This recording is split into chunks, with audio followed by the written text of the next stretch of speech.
Joe Splawn. I'm a Hammond B3 player, play all kinds of keyboards. I'm a vocalist, blues singer. Played all genres in my life. I played my first gig when I was 12, and I'm 72 right now.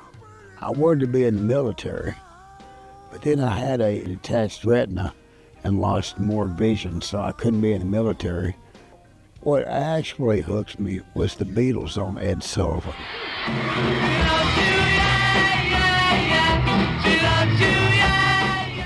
The next day, when we all went to school after that happened, it was a whole different world.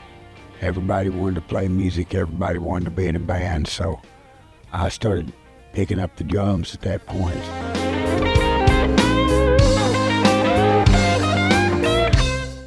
You know, at that time, Keith Emerson and Rick Wakeman and people like that were prevalent. Allman Brothers, Santana, they all used B3s. I mean, if you wanted to sound professional, that's what you had to have. The first big-time keyboard band I was in was a band called Cannabis, about 71, 72, something like that. And the funny part of it is that at that point in time, in that little town in Texas, nobody knew what cannabis meant. And I was in a band called Papillon, which ended up being the highest paid band in Houston for 4 years. We played all kinds of shows. We did disco dance sets, then did show sets where we did skits. There wasn't any entertainer that we didn't emulate. It finally got at the end where we just didn't have anybody left to impersonate. Come on home. You want the real story, huh? There were a lot of things going on when I had the stroke that caused it. And when I had it, I pretty much lost most of my right side, my hand and everything. And my left hand I could still play pretty good, but my right hand was gone. And I didn't honestly know if I was ever going to be able to play music again. Now, well, let me give you some background. I've been a cannabis smoker since I was 17. Before that, it was LSD. When I had the stroke, they told us not to smoke anything, so I didn't. About 4 months later, I went home on a day pass, and my kids had this 2 joints of Blue Dreams they got from California. It said medical marijuana on the bottle, and they were begging me to smoke it. They said, "We think it'll help you." Well, I resisted for a minute, but anyway, I ended up smoking half of the first joint. Felt pretty good. Nothing happened. Yeah, my brain didn't blow up or nothing like that, you know. So I smoked the second one. And I turned around. I was sitting in a wheelchair at that point. There was a piano right behind me. I turned around and my right hand started working. I mean, it wasn't 20 minutes from the time when it didn't work to where I smoked, where it worked. And so it really flipped me out a little bit. Called my mom on the phone, played 5 songs for her, you know, just showing her that my hand was working. So I went to my neurologist and I asked him, why does that happen? I want to know the scientific reason why that made my hand work. And what it is, cannabis is a vascular enhancer. It opens up your vasculatory system. It widens all those little connections, all those microscopic connections. My hand had no blood flowing to it. So when I smoked, it opens all that up and let the blood flow in my hand. And therefore, I've been smoking ever since. I'll probably never quit, because if I do, I don't know what how this hand's gonna react. So that's how I went from the stroke to playing music again. It took me a couple of years to rehab it to get back where I was good again. And I'm still not the piano player I used to be, but I can sure play a Hammond organ all day. I'm not afraid of anybody when I get on one of those. Today I'm at the legendary Paramount Theater in Bristol. Almost every artist you can ever think of has played here, and today I'm going to play a few songs for you.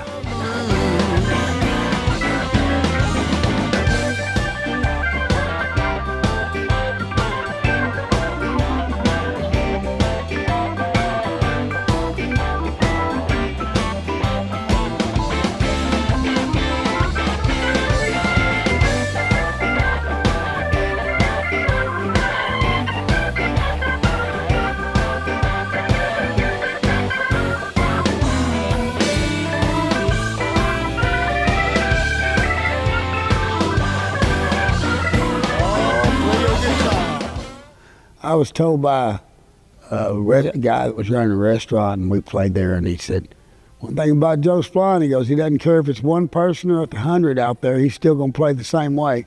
And that's probably the truth.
The song Low Down Dirty Side of the Blues, it's more of a anthem, a blues anthem of the things I've seen and the people I've known.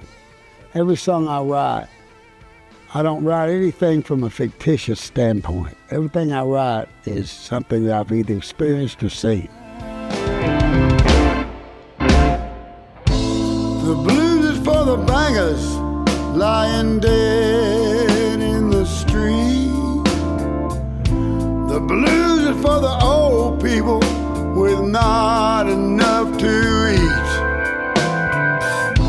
The blues is for the young girls addicted to crack, and all the fathers gone to war, they never coming back. There's the low down side, the low down dirty side of the blues.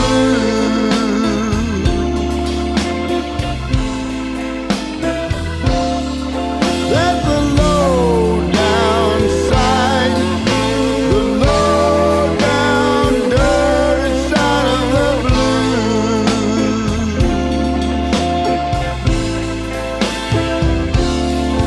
That's the low down side. That's the low down side. That's the low down side. The low down dirty side of the blues.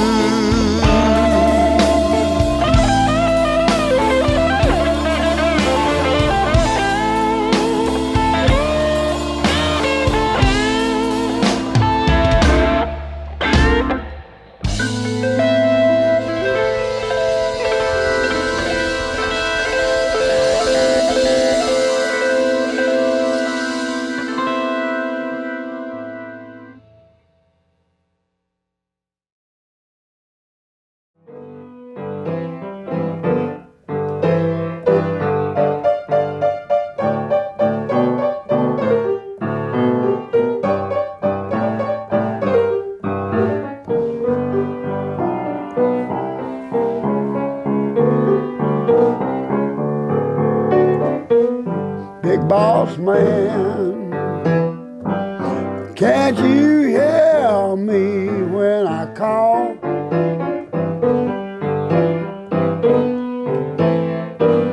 Big boss man, can't you hear me when I call?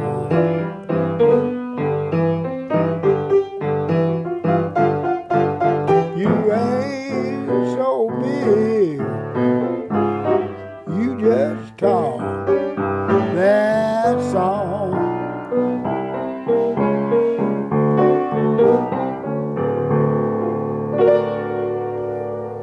If you ever change your mind about leaving me behind,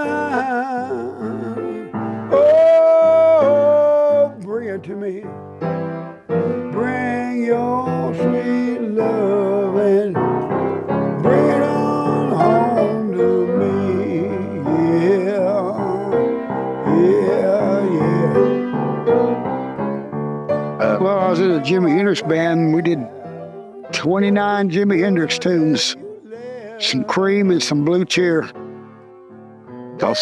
And that was pretty cool. I enjoyed playing Mitch Mitchell drums, 5 years. But I switched because I wanted to learn to write songs. Went to Austin, played in a band down there called Blind Wizard, believe it or not. We were in the music store, a keyboard player and a guitar player looking for a job. And there it said, Blind Wizard looking for a keyboard player and guitar player. I thought, well, this is my band. And so we went and we played with them for a couple of years, and all original material. It was pretty good. Met one of my lifelong friends in that band, a guy named Steve Clark. Played in bands with him on and off for 20 years. After that, went to Dallas, went to work for an agency playing straight up disco music, all the K-Tel hits, And one of the funniest things that ever happened in that band, one night we were playing, we had this guy named Nim Munguia playing drums, Mexican kid. He was pretty good. But one night we were playing in Galveston, and the Dallas Ballet Girls came in. There were 23 hot jazz dancing ballerinas in the club. And the drummer went nuts. Every song would go 1, 2, 3, 4. By the end of the song, we were running a race. Boy, I mean, he could not control himself in front of all those women. We were laughing so hard. It's one of the funniest things that ever happened. Still kept playing, been playing all these years. Been really looking forward to this stuff in Bristol because I think we're going to do some damage. And I think we're going to make some people take notice. Nothing better than a good hardcore blues band with a Texas swing on it. The sky is crying. Can you see the tears rolling down my cheeks? The sky is crying. To all you young ones out there, number one, dedication and practice is the absolute most important rule. If you don't practice 7 days a week, you're wasting your time. You've got to practice the right way. If you're a drummer, practice your rudiments. If you're a musician, practice your scales. Be honest with the people you're playing with and keep your commitments. And drugs and alcohol do not make you a good musician. The only thing that makes you a good musician is practice and dedication. Stick to your guns. If you want it bad enough, you can get it.